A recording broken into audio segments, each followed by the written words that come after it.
Turkish energy company Karpowership South African subsidiary has received an environmental authorization to connect to the grid. The Turkish company says the Department of Forestry, Fisheries and the Environment gave it permission to go ahead with the installation of a 450 megawatt gas-fired plant in the northeastern port of Richards Bay.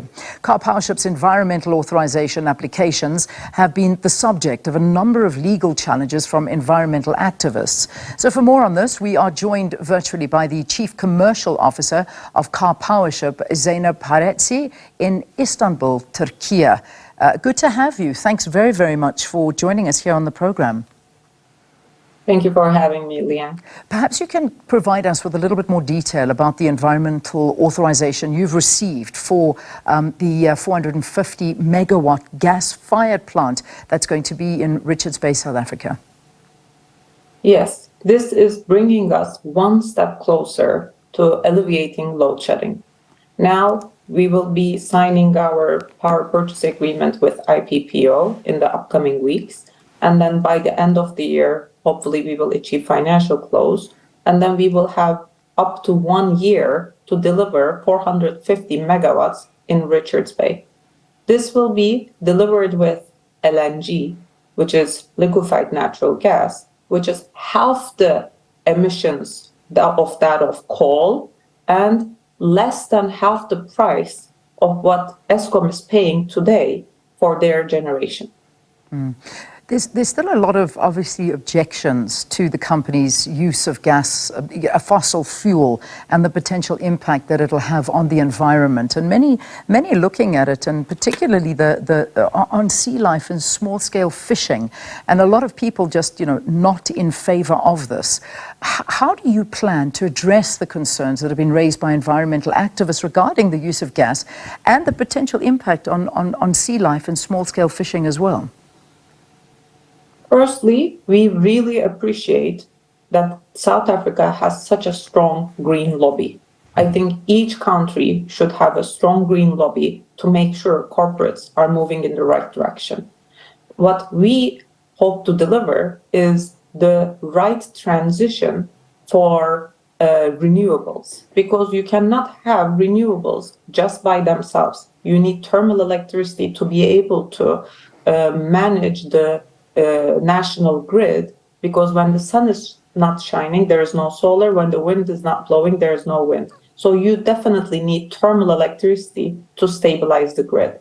And our aim to ensure South Africa will have proper energy transition into renewables by replacing coal, which is more than 2 times dirtier in emissions than natural gas, and bringing the cleanest source of thermal electricity with natural gas at a less than half the price of what Eskom is paying today. So South Africa can jumpstart its economy, create jobs, and ensure a sustainable future for the growth of the new generation.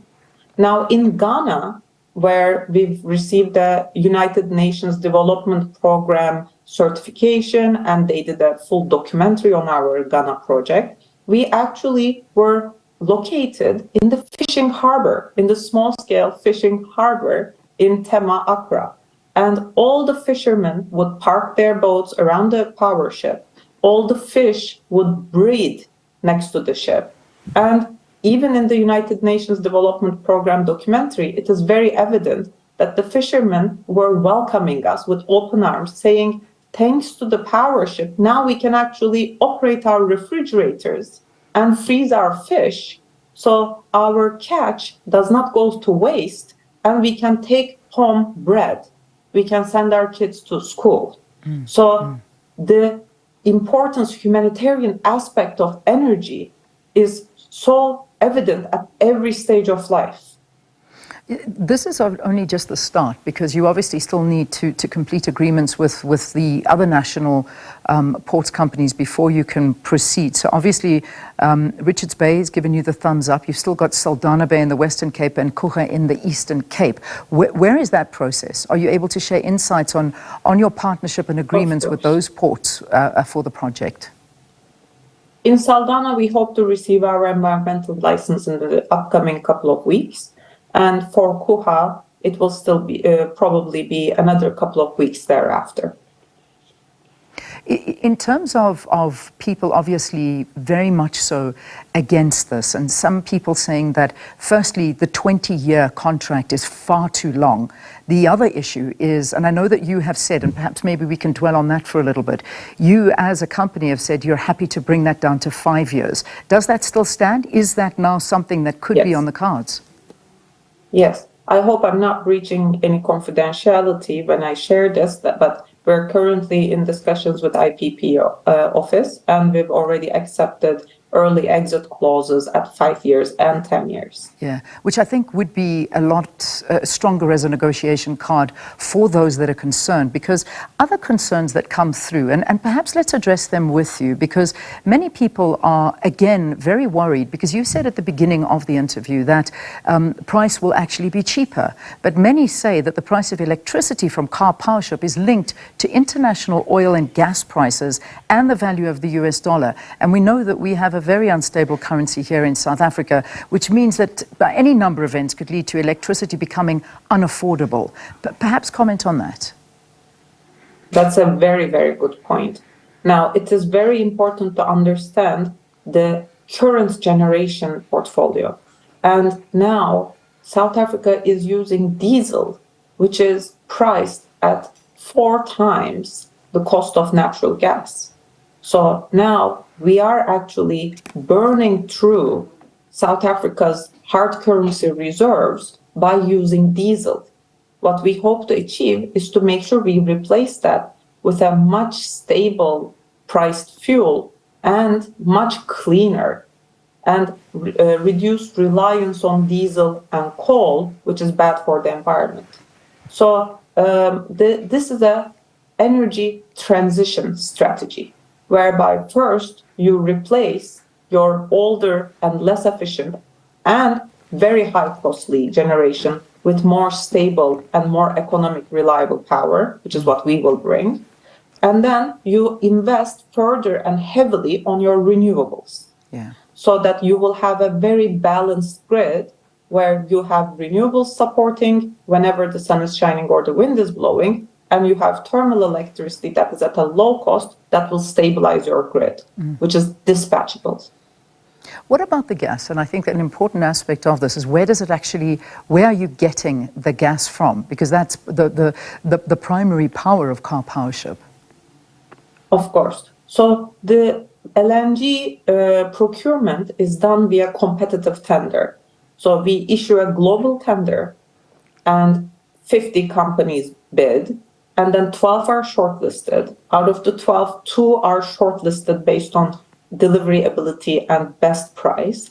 And within the 2, you choose a supplier that has best ability to match the South Africa regulations on a back-to-back basis. So the company has less exposure. So it's a very competitive process, and it will be sourced from the cheapest source at the time of the market. So Nigeria, Asia, various markets. And because the cargoes are changing in their pricing and deliveries, the LNG supplier decides on the most economic supply. Yeah. So no obligation that you find a local supplier to benefit communities, to benefit South African companies, because again, this is a concern from a lot of local companies saying that where does the benefit for local come in?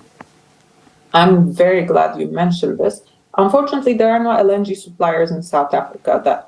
That's why we would not be able to work with a South African LNG supplier. But we will be providing 6 billion rand in Richards Bay alone for economic development. And this will be done under skill building, employment of tens of thousands of people, creating subsectors such as ship repair, operation and maintenance, all legal services, and also a lot of corporate social responsibility activities, which I was able to spearhead in the company a program called Girl Power, because in many of the countries that we work, unfortunately, the small budgets that the families have is allocated for the boys' education and not necessarily the girls' education. Yeah. So in Africa today, we're providing more than 1,000 scholarships to girls to accommodate all their financial requirements in their schooling, from school entrance exam fees to their school bags to uniforms, all the way until they graduate. And we hope to replicate that in South Africa as well. In addition to our 6 billion rand economic development plan for Richards Bay, which is approved and undersigned by third-party independent consultants about the number. Zeynep, I have to let you go, but I can't not ask you. There's a lot of controversy around Karpowership and many international partners that you've partnered with. I'll give you two examples of countries, Lebanon and Pakistan, where there's controversy and there has been illegalities from Karpowership and the local dealer. How can we, from a background of state capture and a lot of corruption in this country, believe that this is an open and honest partnership? In Pakistan, it was a political dispute, and we were caught in the middle of it as a company. So we had to seek arbitration in the World Bank Court of Arbitration, which is the International Court of Settlement of Investment Disputes. And we were awarded $800 million, but we've accepted, because we understand Pakistan's inability to pay, we've accepted to settle with the Pakistani authorities on the grounds that all cases would go and we would completely give each other green light and settle on good, friendly grounds. Okay. So that case has been won by us at the World Bank Court. Okay. And in Lebanon, we've delivered the lowest cost electricity in the country for 7 years in both Zouk and Gia by replacing their diesel consumption, which was more than 3 times the cost of the power ships.